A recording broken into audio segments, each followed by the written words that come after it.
This is lesson 5 of module 2। अच्छा, अब हमने यूजर क्रिएशन देखा, जिसमें हमने यूजर एडमिनिस्ट्रेशन के बारे में डिस्कस किया, फिर हमने ऑडिट कैसे लगाते हैं डेटाबेस के अंदर वो हमने डिस्कस किया। अब हम बात करते हैं डेटाबेस के अंदर अब मोर सिक्योर कैसे कर सकते हैं by the use of encryption. कि इंक्रिप्शन कर लें आप डेटाबेस के अंदर, जो आपका डेटा एट रेस्ट है उसको इनक्रिप्ट कर लें, आपका बैकअप इनक्रिप्ट हो जाए, और यहाँ तक कि आप ये भी इनक्रिप्ट कर सकते हैं रिडक्शन।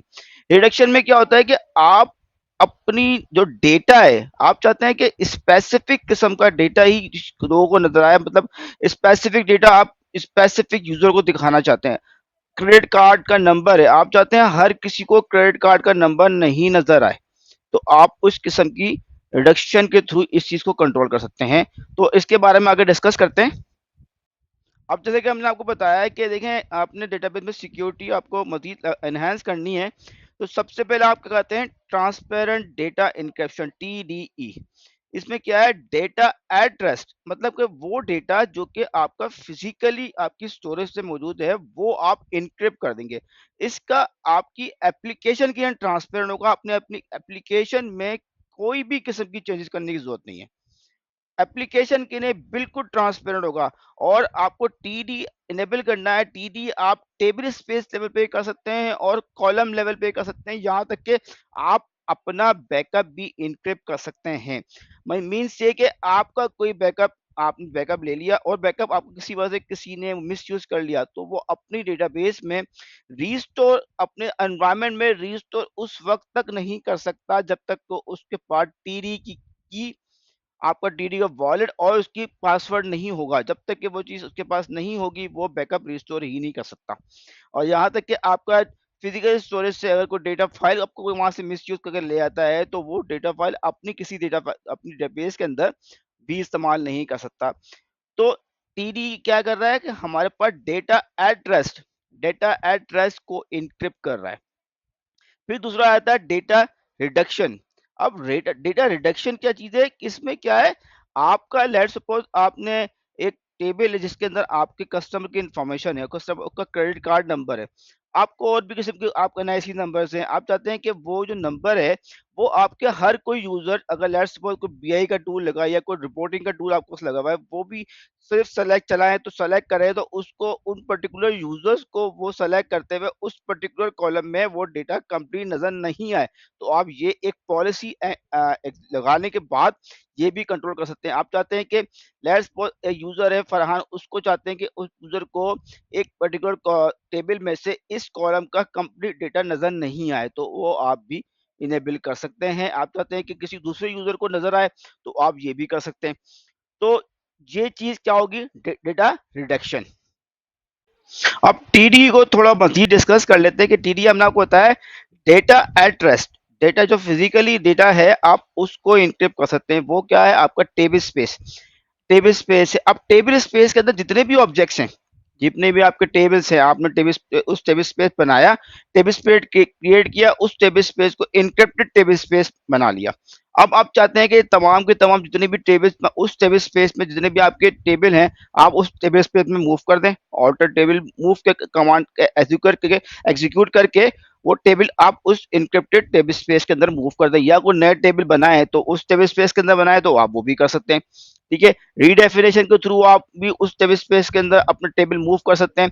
आप ये भी कर सकते हैं कि यार आप में अब क्या होता है, क्या टीडी जब आप इनेबल करेंगे, अब आपने किसी भी टेबल के ऊपर टीडी इनेबल कर दिया, अब क्या हुआ, आपने टीडी, अब ओरेकल जब उस पर सेलेक्ट करेगा तो उसको डिक्रिप्ट भी तो करेगा ना, और वो डिक्रिप्ट कहाँ करेगा, आपको डेटाबेस बफर कैशे में करेगा, बफर कैशे के अंदर करेगा, आपका एसजे के अंदर परफॉर्म करेगा, इंक्रिप्शन करेगा, मगर उसका एक मिनिमम ओवरहेड जरूर है। ठीक है, मगर इतना कोई बड़ा ओवरहेड नहीं है, एक मिनिमम ओवरहेड जरूर होता है। तो क्या होगा, आपको उसको डिक्रिप्ट करेगा, डिक्रिप्ट करने के बाद फिर वो आपकी आपके यूजर के सामने वो डिस्प्ले होगा। तो यही चीज है कि आपका टेबल स्पेस आप कंप्लीट इनक्रिप्ट कर सकते हैं। अब उसके अंदर जितने भी ऑब्जेक्ट आप मूव कराएंगे वो सारे एनक्रिप्टेड हो जाएंगे। और यहाँ तक कि आप ये भी कर सकते हैं कि आप स्पेसिफिक कॉलम को, आप अगर अगर आपने पूरा टेबल एनक्रिप्ट कर दिया है, अब वो टेबल टेबल के ऊपर सेलेक्ट कर रहे हैं, तो उसके बाद ऑब्वियसली बात है एक ओवरहेड आएगा। आप चाहते हैं नहीं यार ऐसा पूरा टेबल पे ना करें, एक पर्टिकुलर कॉलम है, ये इस कॉलम को सिर्फ आप इंक्रिप्ट कर दें, इस पे इंक्रिप्शन इनेबल कर दो। आप ये भी कर सकते हैं कि स्पेसिफिक कॉलम्स के ऊपर भी इंक्रिप्शन इनेबल कर सकते हैं, इंक्रिप्शन इनेबल कर सकते हैं। फिर ये भी है कि आपका बैकअप जो आर्मेंट्स के साथ आप बैकअप ले रहे हैं, आप उस बैकअप को भी इंक्रिप्ट कर सकते हैं। ठीक है, आप उस बैकअप को इंक्रिप्ट कर दें, अगर वो बैकअप कहीं और एनवायरनमेंट पे रिस्टोर करेंगे तो इस रिस्टोर करने से पहले आपको इंक्रिप्शन की वहां पे इनेबल करेंगे। वही पासवर्ड जो आपने डाला होगा, फिर वो आपका पासवर्ड आपका आपका डेटाबेस जो है ना आपका रिस्टोर हो सकेगा। तो इसका प्रोसीजर क्या होगा, आपने एक वॉलेट क्रिएट करना है, SQLnet.ora की फाइल के अंदर जाके आपने अपने वॉलेट की लोकेशन डालनी है। ओके, वो लोकेशन डालने के बाद आपके पैरामीटर फाइल के अंदर आपने एक पैरामीटर डिफाइन करना है जो कि आपके वॉलेट का पैरामीटर होगा। उसके बाद आप अपना वॉलेट क्रिएट करेंगे। उसके बाद वॉलेट क्रिएट करने के बाद को अपने वॉलेट को ओपन करेंगे, उसमें अपना पासवर्ड डिफाइन करेंगे अपने वॉलेट का, तो एक वॉलेट की फाइल बन जाएगी। वॉलेट की फाइल बन जाएगी, आप उस पर एक पासवर्ड भी इनेबल कर देंगे। तो आप पासवर्ड भी इनेबल हो गया, आपकी वॉलेट की फाइल ही बन गई। अब आप टेबल स्पेस क्रिएट करेंगे, आप टेबल स्पेस क्रिएट करते हुए इंक्रिप्शन की टाइप डिफाइन करेंगे। अब AES डिफॉल्ट 128 जो है डिफॉल्ट इंक्रिप्शन की टाइप है, आप उसको यूज कर सकते हैं। आपने टेबल स्पेस क्रिएट करें, आप वही टेबल स्पेस की अपनी इंक्रिप्शन की जो आपने टाइप है वहां पर डिफाइन करें, उस टाइप की यूज करते हुए अपना टेबल स्पेस क्रिएट कर ले, उस पर फिर आप अपने ऑब्जेक्ट्स को मूव कराते रहें। तो ये क्या हुआ, आपकी इंक्रिप्शन इनेबल हो जाएगी। अब यही काम अगर आपने किसी और एनवायरनमेंट पे रिस्टोर करना है अपना बैकअप को, तो यही सेम काम करेंगे। जो आपकी वॉलेट की फाइल बनी है, जिस लोकेशन पे बनी है, आपने वही वॉलेट की फाइल उस दूसरी एनवायरनमेंट पे लेके जानी है, वहां पे वो कॉपी करनी है और अपनी पैरामीटर फाइल में और SQLnet की फाइल के अंदर पैरामीटर फाइल में डिफाइन कर देनी कि आपकी वॉलेट की फाइल इस लोकेशन पे पड़ी हुई है। और फिर अपना वॉलेट ओपन करेंगे, वॉलेट ओपन अपने उसी पासवर्ड से करेंगे जो कि पासवर्ड आपने डिफाइन किया था। तो फिर आपका वॉलेट इनेबल आपका ऑटोमेटिक ओपन हो जाएगा। जैसे ही वॉलेट ओपन होगा, फिर आप कंट्रोल फाइल भी रिस्टोर कर सकते हैं और अपनी डेटा फाइल भी रिस्टोर कर सकते हैं। अच्छा, अब वॉलेट के अंदर दो ऑप्शन होते हैं, एक होता है वॉलेट में मैनुअल ओपन करना, एक होता है ऑटोमेटिक ओपन करना। अगर आप किसी क्लस्टर एनवायरनमेंट में डेटाबेस चल रहा है, किसी वजह से आपका डेटाबेस रीस्टार्ट हुआ, अब डेटाबेस रीस्टार्ट होते हुए डेटाबेस अगर आपका टेबल स्पेस इंक्रिप्ट हुआ है, अगर टेबल स्पेस इंक्रिप्ट हुआ है तो आपको डेटाबेस माउंट से ओपन होगी, आपका टेबल स्पेस इंक्रिप्टेड है, तो उसमें से डेटा आप अगर आपका वॉलेट ओपन नहीं है तो आप उस टेबल स्पेस से आप डेटा सेलेक्ट नहीं कर सकेंगे। जब आप वॉलेट ओपन करेंगे, जब ही आपका टेबल स्पेस में डेटा आप सेलेक्ट कर सकेंगे। ठीक है, अब उसमें क्या हुआ, अगर लेट्स सपोज आपकी डेटाबेस आपने स्टार्टअप किया, आपका डेटाबेस ओपन हो गया, मगर आपका वॉलेट ओपन नहीं हुआ, तो आपको एक आपको एरर आएगा जो कि आपको बताएगा आपका वॉलेट ओपन नहीं है। तो उसमें आप ये कर सकते हैं कि आप वॉलेट को ऑटो ओपन कर लें, कि आपका वॉलेट फाइल जो है ना, वॉलेट ऑटोमेटिक जैसी डेटाबेस रिस्टार्ट हो, वॉलेट भी आपका ऑटोमेटिक वो भी स्टार्ट हो जाए। तो आप ये भी कर सकते हैं और मैनुअल भी रख सकते हैं कि आप चाहते हैं कि यार मेरी वॉलेट जो है ना ऑटोमेटिक ओपन ना हो, मैं उसको खुद ही ओपन करूंगा। तो उसमें क्या होगा, डेटाबेस को मोड में लेकर आए, नो माउंट में लेकर आए, फिर डेटाबेस को माउंट करें, माउंट करने के बाद फिर क्या करें, अपना वॉलेट ओपन करें और फिर डेटाबेस को ओपन कर लें। ठीक है, तो ये तरीका है। अदरवाइज आप क्या करते हैं, ऑटोमेटिक भी कर सकते हैं, तो वॉलेट आपको ऑटोमेटिक भी ओपन हो जाएगा।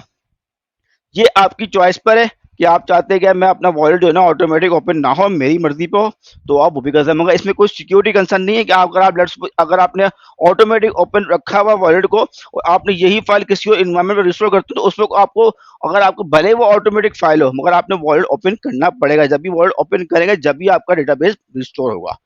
तो ये आपने वर्ल्ड ओपन कर देने के बाद क्या करना है, आपने अपना टेबल स्पेस क्रिएट करेंगे और टेबल स्पेस में आप टेबल स्पेस के अंदर आप अपने ऑब्जेक्ट्स जो है मूव कराते हैं या नए ऑब्जेक्ट क्रिएट करेंगे, तो वो सारे के सारे ऑब्जेक्ट इनक्रिप्टेड होंगे। और ये डेटा क्या होगा, data at rest storage level पे जो होगी इंक्रिप्शन होगी, वो आपका जो फिजिकल डेटा होगा वो इनक्रिप्टेड होगा। अब यही इंक्रिप्शन अगर आप लेट्स सपोज कोई आप डीआर एनवायरनमेंट बना रहे हैं, फिजिकल स्टैंड बाय बना रहे हैं, तो फिजिकल स्टैंड बाय में क्या होगा, आपका डेटाबेस का बैकअप लेंगे, बैकअप लेके वहां पर स्टोर करना होगा ना, तो वही आरबन का बैकअप इंक्रिप्टेड बैकअप यहाँ से जाएगा, वहां देखा डीआर सेट पे भी आपने उसी सेम लोकेशन पे आपने वॉलेट क्रिएट करना है, जो कि आपने पैरामीटर फाइल में डिफाइन किया होगा। वही वॉलेट जो आपका प्रोडक्शन पे चल रहा है, वही वॉलेट आपने डीआर सेट पे भी कॉपी करना है और वहां पे इसको ओपन करना है। ओपन कर देने के बाद वही जब जैसे आपका वॉलेट ओपन हो जाएगा, फिर आपने अपनी कंट्रोल फाइल रिस्टोर करनी है, अपनी डेटा फाइल रिस्टोर करनी है। उसके बाद आप डेटा गार्ड की सिंक्रोनाइजेशन इनेबल कर देंगे। और अगर डीआर साइट पे आपका वॉलेट ओपन नहीं होगा, तो आप अगर सिंक्रोनाइजेशन इनेबल करेंगे तो आपकी डीआर साइट सिंक नहीं होगी, वहां पे आपको डीआर साइट पे एरर आएगा कि वॉलेट नॉट ओपन। नाउ अब डिस्कस करते हैं डेटा रिडक्शन। डेटा रिडक्शन क्या, जस्ट लाइक मास्किंग समझ लें आप, कि आपका सेंसिटिव डेटा, कि आप चाहते हैं कि स्पेसिफिक सेंसिटिव जो डेटा है वो हर यूजर को नजर ना आए, कि एथोराइज यूजर जो है सिर्फ उनको वो डेटा नजर आए, बाकी जितने भी यूजर्स हैं उनको वो डेटा नजर ना आए। तो रिडक्शन में क्या होगा, जो फिजिकल जो डेटा मौजूद है वो इंक्रिप्ट, वो रिडक्शन मतलब वो चेंज नहीं होगा, सिर्फ जो यूजर को डिस्प्ले होगा ना, डिस्प्ले करते वक्त वो चेंज होगा। मतलब जो डेटा जो स्टोर हो जाए, हो रहा है, वो वैसे का वैसे ही स्टोर होगा, मगर जब यूजर उस डेटा को सेलेक्ट करेगा, जब व्यू करेगा, तो वो आप जो चीज इनेबल करेंगे, जो पॉलिसी लगाएंगे, उस बेस के ऊपर वो आपको डेटा को चेंज करके दिखाएगा। जैसे कि आपके सामने एग्जांपल आ रही है कि आपने क्या करना है कि इसमें स्कीमा डिफाइन किया है चार का, आपने किसी ऑब्जेक्ट को डिफाइन किया जैसे एम्प्लॉय का है। अब आप चाहते हैं सिर्फ एक स्पेसिफिक कॉलम के ऊपर लगाना था, कॉलम नेम डिफाइन कर दिया आपने। अब रिडक्शन की पॉलिसी का नाम डिफाइन कर दिया, अब फंक्शन की टाइप भी डिफाइन कर दी। अब इसमें क्या है, आप फुल रिडक्शन भी कर सकते हैं, पार्शियल भी कर सकते हैं।